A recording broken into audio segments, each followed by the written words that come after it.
Train the Trainer, Case Study 3, Nicole Harrison and Nicholas Wehrman. Overview. Case Study Recap, Training Practices, Icebreaker, Restore and Redesign Policies, Reinforce Expectations, Training for Communicating with HR, Gather Feedback from Affected Employees, Interpersonal Communication Training, Conclusion. Case Study Recap. A very ineffective manager has been let go by your company. His department is a mess.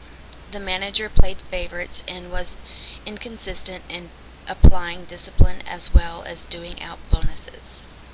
His favorites are angry that he was let go.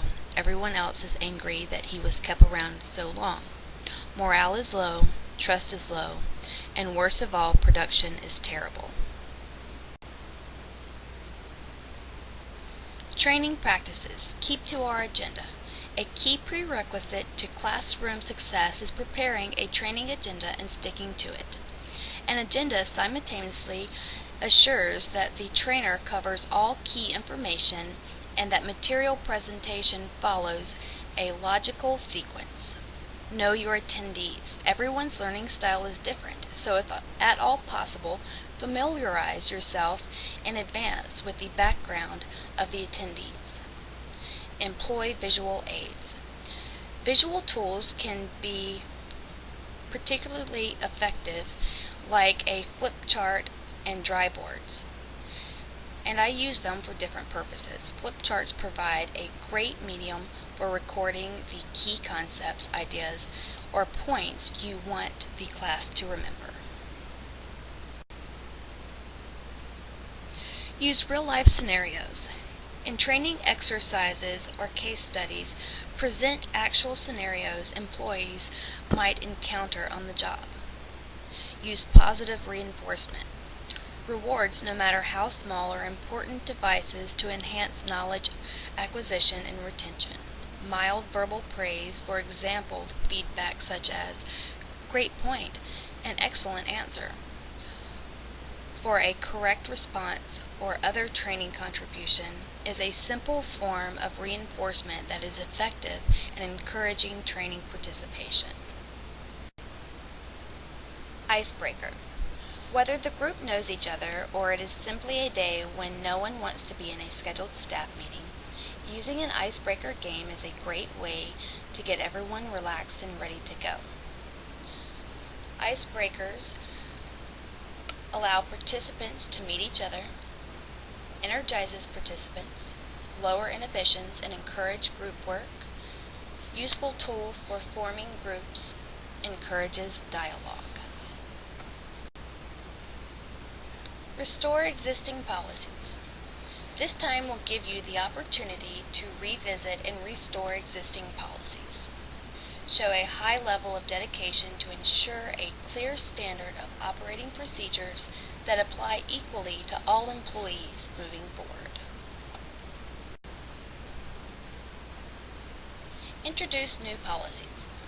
Introducing new policies that will encourage equality among the staff and provides documentation with clear direction for the new existing policies. Communication with HR. Communication with HR is encouraged. Train on appropriate communication channels for the HR department. Encourage open communication. Ensure staff that their grievances will be heard. Provide current and accurate contact information for all relevant parties. Interpersonal communication. Effective and respectful interpersonal communication is going to bridge the gap between different sides of the internal conflict. Explain the basic principles of effective interpersonal communication. Engage the staff by requiring tirade role plays. Interpersonal communications is inescapable.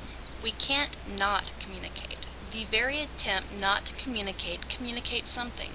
Through not only words, but through tone of voice, and through gesture, posture, facial expressions, etc., we constantly communicate with those around us. Interpersonal communications is irreversible. You can't really take back something once it's been said. Interpersonal communications is complicated. No form of communication is simple, because the number of variables involved, even simple requests, are extremely complex.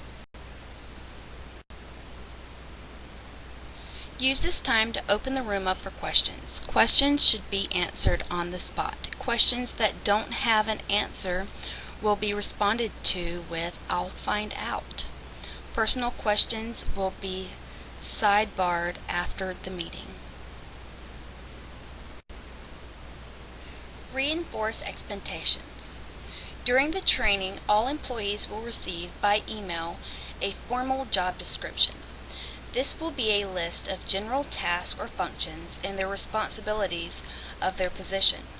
It will also include to whom the position reports, skills needed, and salary range. Conclusion.